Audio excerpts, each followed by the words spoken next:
शिवालय का दीपदान हम आप लोगों से भी कहेंगे, कभी एक बार प्रैक्टिकल करो। 1 वर्ष का कोई भिक्षा मांगने वाला भी है ना, बहुत दरिद्रता उसकी जिंदगी में है, बहुत गरीबड़ा है, उसके पास खाने तक के लाले पड़ रहे हैं, तो हम उनसे एक निवेदन करेंगे कि प्रयास करो 1 वर्ष। ये 7 जगह हैं जहां पर कभी एक जगह का नियम बना लो, या तो बेलपत्री के पेड़ के नीचे, या शमी के वृक्ष के नीचे, या पीपल के वृक्ष के नीचे, या आंवले के वृक्ष के नीचे, या बट वृक्ष के नीचे, या शंकर भगवान के शिवालय में, या अपने घर के दरवाजे के बाहर। ये 7 स्थान हैं, इसमें से कोई एक स्थान आप चुन लो। एक दिन भी नागा नहीं होना चाहिए, एक दिन भी कैंसिल नहीं होना चाहिए, एक दिन भी उसमें कहीं अड़चन नहीं आना चाहिए। 1 वर्ष ये 7 स्थान में से कोई एक स्थान पर 1 वर्ष तक रोज शाम के समय प्रदोष काल में दिया लगाना चालू करो। भले वो दिया 2 मिनट जले, पर प्रदोष काल में अगर तुमने एक जगह का भी नियम ले लिया 1 साल का, फिर हमको बताना कि मेरे कुबेरेश्वर बाबा ने तुम्हारे घर में संपदा की कमी तो नहीं रखी।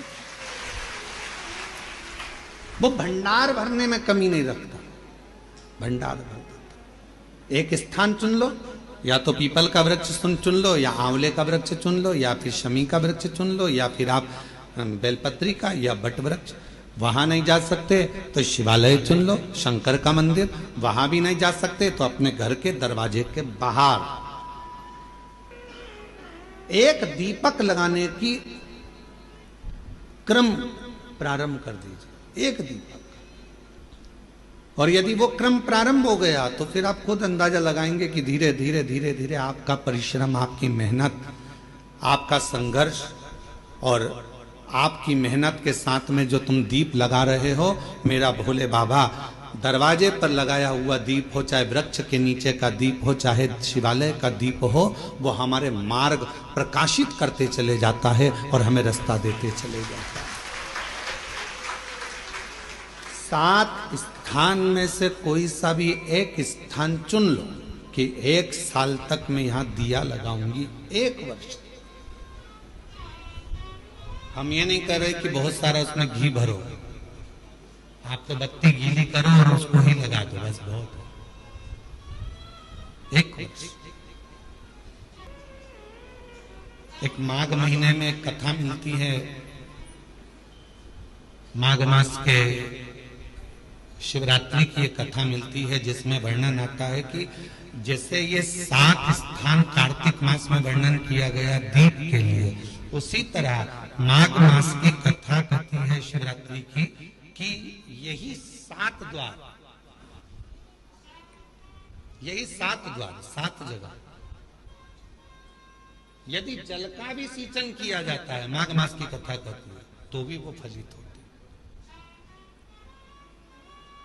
और शंभु शरण पड़ी मांग घड़ी रे दुख दया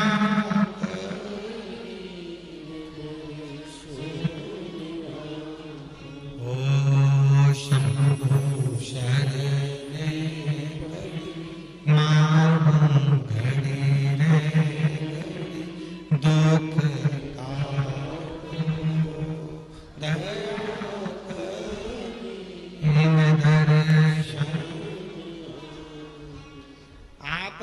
दुख परमात्मा की चौखट पर दीप जलाने से, या अपने घर के बाहर दीप जलाने से, या पंच वृक्ष के नीचे दीप जलाने से दुख धीरे धीरे समाप्त हो ही जाता है।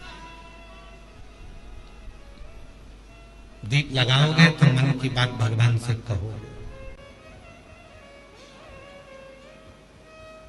दीप लगाओगे तो मन की बात भगवान से कहोगे, प्रार्थना करो।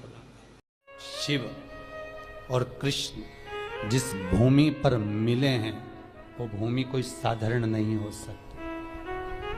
भूमि का भी बड़ा महत्व रहता है। एक भूमि बद्रीनारायण की, वहां पर भी मेरे हरिहर मिलन हुआ है, शंकर का मिलन भगवान नारायण से। क्योंकि जो बद्रीनाथ की भूमि है वो तो शंकर की थी, वो तो भगवान ने विष्णु भगवान को दे दी, उनको अच्छी लगी लक्ष्मी जी को, इसलिए प्राप्त तो हुआ है। मृदा का महत्व, मिट्टी का महत्व हमारा शास्त्र वर्णन करता है, बड़ा महत्व, बड़ा।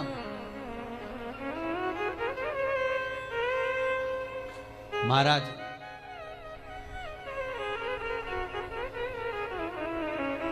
₹1 कमा रहे हो, ₹1.25 खर्च हो रहा है, पैसा हाथ में नहीं दिख रहा, पैसे की कमाई नहीं हो रही, बहुत टेंशन चल रहा है, व्यापार नहीं चल रहा, तिरुपति जाओ।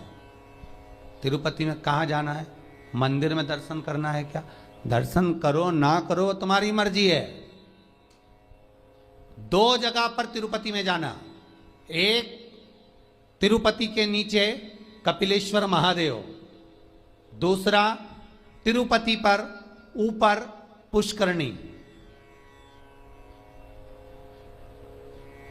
कपिलेश्वर महादेव के मंदिर के पीछे के भाग में जो कुंड है उसका जल, ऊपर जो पुष्करणी है उसका जल। पुष्करणी के अंदर भगवान विष्णु की एक प्राचीन मूर्ति है जल के अंदर, जो साल भर में एक बार निकलती है। आप लोगों ने कई बार दर्शन भी करे होंगे। साल में एक बार भगवान तिरुपति नाथ की, वेंकटेश भगवान की मूर्ति उस पुष्करणी से निकलती है जब पानी कम होता है। तो पुष्करणी की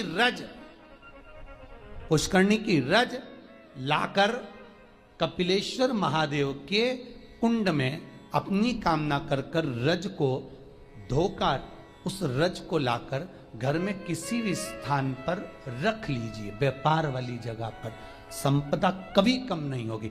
लोग कहते तिरुपति जाओ तो लक्ष्मी बढ़ती है। तिरुपति जाओ तो लक्ष्मी कहां बढ़ती है? जब पुष्करणी का स्नान करो। स्नान करोगे तो उस स्नान में पुष्करणी के रज तुम्हारे कपड़े में शरीर से चिपकेगी। जब तुम नीचे कपिलेश्वर पर जाओगे, पानी लगेगा, वो रज तुम्हारे कपड़े में चिपक कर घर में आएगी, तब लक्ष्मी संपदा बढ़ेगी। अब लोग समझ तो पाते नहीं कि वृद्धि किस जगह से।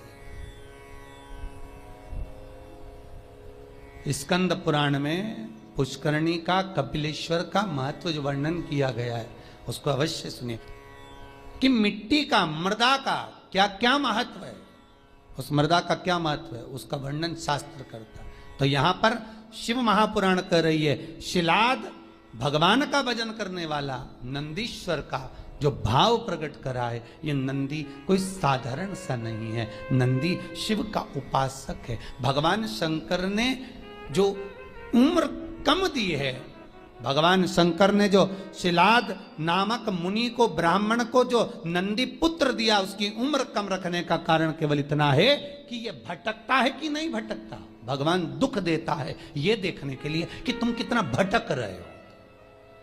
भगवान तकलीफ देता है इसलिए कि तुम कितना भटक रहे हो। और आपको फिर निवेदन करेंगे, अशोक सुंदरी का स्थान कौन सा है? आपको पहले भी बताया, आज फिर बताते हैं। ये शिवलिंग, ये जलाधारी गोल, ठीक है। भगवान शंकर के 13 बच्चे हैं। कितने बच्चे हैं शिव जी के? 13। शंकर भगवान के 13 बच्चे सब शिवलिंग के आसपास में हैं। ये जलाधारी जहां पर शिवलिंग रखा है, ये पार्वती जी का हस्त कमल है, जहां से चरण पानी गिरता है बीच में से जाकर, जहां से जल चढ़ाओगे नीचे जाएगा। तो वो राइट भाग जो चरण है वो गणेश जी का स्थान है, लेफ्ट भाग का जो चरण है वो कार्तिकेय जी का स्थान है। बीच में एक मोटी सी लाइन होती है जहां से पानी गिरता है शिवलिंग के सामने, वो मोटी सी लाइन शंकर भगवान की सबसे छोटी लड़की अशोक सुंदरी का स्थान है। ऊपर से शिवलिंग के ऊपर जो एक एक बूंद पानी गिर रहा है, ये शंकर भगवान की 5 लड़कियां हैं, जया, विषहरा, शामलीबारी, दोतली और देव। ये शंकर जी की 5 लड़कियां शंकर जी के ऊपर एक एक बूंद पानी गिराती रहती हैं। 6 कार्तिकेय और एक गणेश, 7 और 5 और एक 6, ऐसे मिला के 13 बच्चे मेरे भगवान भोलेनाथ के शंकर जी के शिवलिंग के आसपास ही रहते हैं, कहीं दूर नहीं जाते। शिवरात्रि के दिन हमको यही जानना है कि हमको काली तिल्ली कहां चढ़ाना है, इसलिए ऑनलाइन पूजन करा रहा है, इसलिए ऑनलाइन शिवरात्रि मना रहा है कि आप देख देख कर चढ़ाओ कि गलत ना चढ़ाइए, सही जगह पर चढ़ाओ। कई लोग कहते हैं हमने ये करा था उसका फल नहीं, करो, साथ में गलत करा होगा, स्मरण करिए।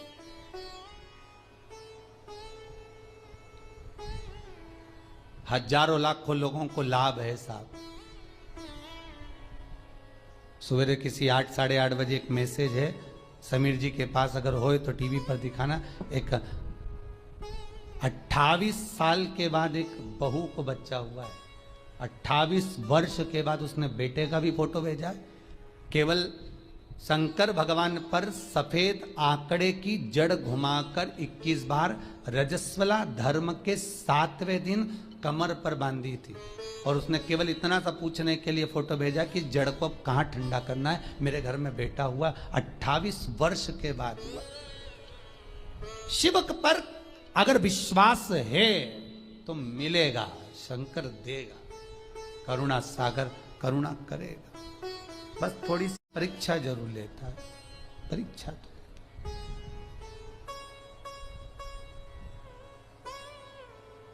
लेगा जरूर परीक्षा। वो थोड़ा सा परीक्षा में तो प्रबल है, शंकर थोड़ी परीक्षा बहुत लेता है। आप दूसरे देवता का व्रत कर लो, उपास कर लो, कथा सुन लो, कथा करवा लो, सब सरलता में हो जाएगी। भागवत कराओगे जल्दी सरलता में हो जाएगी, रामायण करवाओगे सरलता में हो जाएगी, गीता जी सरलता में। शिव पुराण कराना है तो बहुत थोड़ा कठिनता पड़ती है, कराना है, करना है बहुत। और कड़ेल जी तुम भी धन्यवाद, आपको भी बहुत बहुत। शंकर ने अगर कुछ दिया है तो शंकर उसको डिगने तो नहीं दे। वो नंदी उम्र बढ़ गई, अल्पायु था, शंकर की कृपा से, देव सेना की कृपा से, बिल्ली देवी की कृपा से, कार्तिकेय की कृपा से, शंकर की कृपा से, गणेश की कृपा से वो आयुष्मान हो गया। और भगवान शंकर ने कह दिया तू मेरे सम होगा, जैसा मैं वैसा नंदी होगा। इसलिए कर्नाटक की कई भूमि पर शंकर भगवान का शिवलिंग मंदिर के बाहर होता है और नंदी मंदिर के अंदर होता है। कहां गए थे कथा करने? बिदर, कर्नाटक। हमने बिदर में देखा है कि बिदर कर्नाटक साइड में अपने यहाँ तो मंदिरों में शंकर जी का शिवलिंग अंदर होता है और नंदी बाहर होता है, पर बिदर कर्नाटक साइड हम लोग जब कथा करने के लिए गए विजयवाड़ा की ओर आगे, तो हमने वहां देखा कि वहां पर नंदी मंदिर के अंदर होता है, शंकर जी बाहर, शिवलिंग बाहर, नंदी अंदर। हमने पूछा ये कैसे हो गया बिदर कर्नाटक वालों से। वहां भी एक सराफा वालों ने कथा कराई थी ना, तो हमने उनसे पूछा कि ये हो क्या गया मंदिर को? मंदिर का शंकर जी बाहर आ गए और नंदी अंदर पहुंच गया है, हुआ क्या है?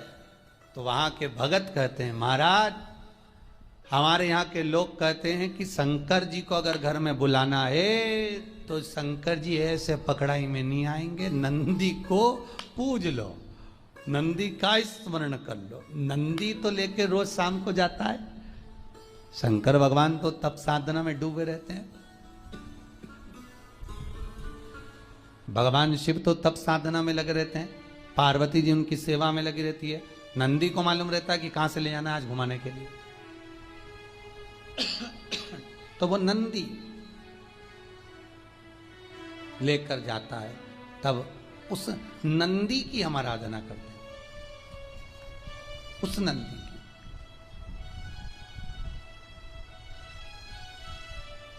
तो नंदी अंदर, शिव बाहर। भगवान शंकर कहते हैं ए नंदी, जैसा मैं महेश्वर हूं तो नंदीश्वर होगा। शिलाद कहते हैं, शिलाद मुनि ने कहा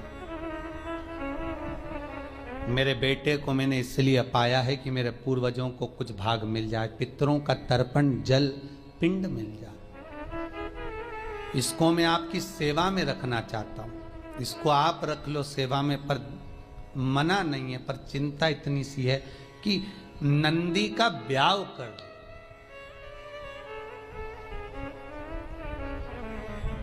नंदी की शादी करना। शंकर भगवान ने पूछा नंदी की शादी? हाँ। क्यों? कुंवारा है, और मान लो आपने इसको आयुष्मान होने का वर भी दे दिया, सब कुछ कर दिया, पर कुंवारा तो रहेगा ना।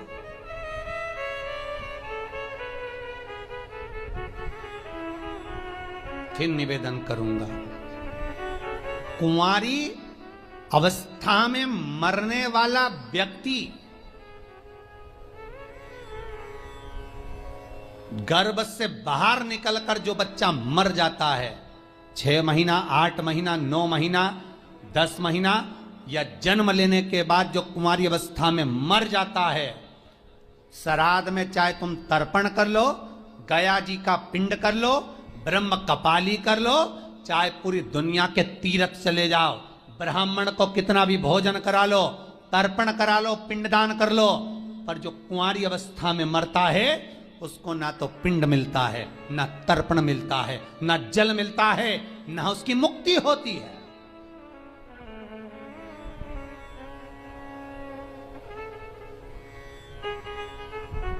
भागवत पितरों को तार देती है,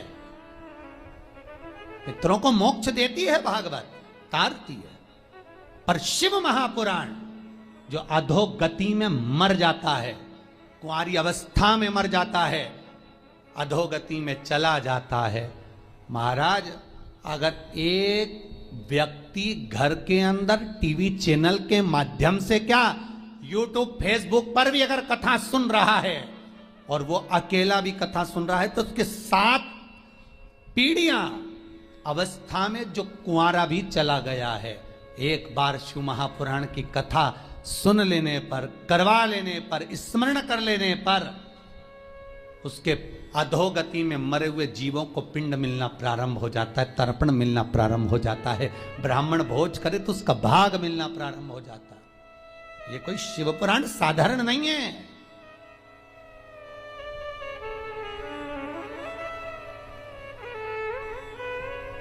साधना में लगी थी, वहीं पर नंदीश पहुंच गए, और नंदीश्वर ने पहुंचा, सुयशा को देखा। सुयशा उस दिन भगवान शिव की आराधना शमी पत्र से कर रही थी। शमी का पौधा, शमी का वृक्ष, शमी की पत्तियां महाराज शिव को पाने के लिए, शंकर का स्मरण करने के लिए, मनवांचित फल की कामना करने के लिए, अपनी मनोकामना पूर्ण करने के लिए शिव को समर्पित करी जाती। आज शमीपत्र सुयशा समर्पित कर, सुयशा दे रही है शमीपत्र। और सुयशा ने जब शमीपत्र समर्पित करा, कामना थी विवाह की, सामने नंदी का दर्शन हुआ। इतने सुंदर थे नंदी, आपको पहले भी कहा कि नंदी ने तो बेल का मुख शंकर भगवान से मांगा था कि मुझे काया का अभिमान ना हो जाए, इसलिए बेल का मुख दे दो, तब बेल का मुख लगा। नहीं तो नंदी बहुत सुंदर थे, बहुत सुंदर। आज भी शंकर के मंदिर में जो घंटाल लगता है, शिव मंदिर में जो घंटी लगती है, वो नंदीश्वर की गूंज कर कर लगती है। नंदीश्वर की गूंज से मतलब है आपको महाराज, जो घंटा बांधा जाता है शिव मंदिर के अंदर, महाराज स्कंद पुराण कहती है जहां पर वृषभ रहता हो, बेल रहता हो, नंदी रहता हो, उस जगह पर नंदी की पीठ पर छापा लगाया जाता है। छापा लगाकर फिर घंटे पर छापा लगाकर फिर नंदी के सामने घंटे का नाद कर कर जब नाद किया जाता है, नंदी जब तक नाद करते हैं जब तक वो नंदी आवाज नहीं कर दे, गर्जना नहीं कर दे। एक बार नंदी जब चिल्ला देता है तब उस घंटे को ले जाकर फिर शिव मंदिर में बांधा जाता है। शिव मंदिर में जो घंटा बनता है नंदी की गर्जना से, आजकल तो लोग ऐसे बांध देते वो अपनी जगह पर शिव पुराण में, स्कंद पुराण में जैसा घंटा का वर्णन किया गया है वैसा अगर घंटा शिव मंदिर में बांधा जाता है तो उसके नीचे मात्र घंटे का नाद करने पर व्यक्ति की मनोकामना पूर्ण हो जाती है। इसीलिए आपसे कह रहे हैं कि ये जो कुबेरेश्वर महादेव का मंदिर इस भूमि पर जो बन रहा है, शास्त्रों में जैसा जैसा वर्णन कर कर बताया है उसी रीति से प्राण प्रतिष्ठा, उसी रीति से घंटी, उसी रीति से जलाधारी, उसी रीति से शिव विराजमान हो, जिससे कोई आए भूमि पर पांव रखे, भले वो दर्शन करे ना करे पर उसकी कामना पूर्ण हो जाए। यहां आने वाला खाली ना जाए, कुबेरेश्वर महादेव का दर्शन करने वाला कोई खाली ना हो, उसको सुख का अनुभव हो। सुयशा से विवाह कर दिया, मरुतों ने नंदी के साथ विवाह करा, सुयशा विवाह कर आई। एक दिन सुयशा शिव का आराधना कर भगवान नंदीकेश अर्थात स्वयं के पति के कर्णों के पास में आकर निवेदन कर दी, क्या कि आज शिव मुझे मनवांचित फल की कामना करे, मेरी कामना जो है वो पूर्ण करे। क्या कामना थी? मेरे 49 पिता मरुतो जो भ्रमण कर रहे हैं संसार में उसको शिव शुद्ध कर दे। बेटी वही होती है जो माँ बाप के लिए सोच ले कि माता पिता का भला कैसे हो, दोनों कुल कैसे तर जाएं, ये बेटी विचार कर ले, मायके का भी ससुराल का भी। शिव जी ने उसको स्वीकार करा, नंदी ने स्वीकार करा, शंकर भगवान से विनती करी। आज भी निवेदन है, शंकर को जल चढ़ाने के बाद थोड़ा सा बचा हुआ जल नंदी का एक पांव, जो नंदी शिव जी के सामने होता है उसका एक पांव उठा हुआ होता है, उस पांव के पास में जल समर्पित करने के बाद नंदी के सीधे कान में अपने नेत्र बंद कर कर भगवान नंदीश्वर के कानों में सुयशा का नाम लेकर जो अपनी कामना धीरे से नंदी के कान में कहकर आ जाता है, 3 से 3.5 महीने में उसकी कामना पूर्ण हो जाती है। सुयशा का नाम लेकर नंदीश्वर उसको शिव को समर्पित कर देते।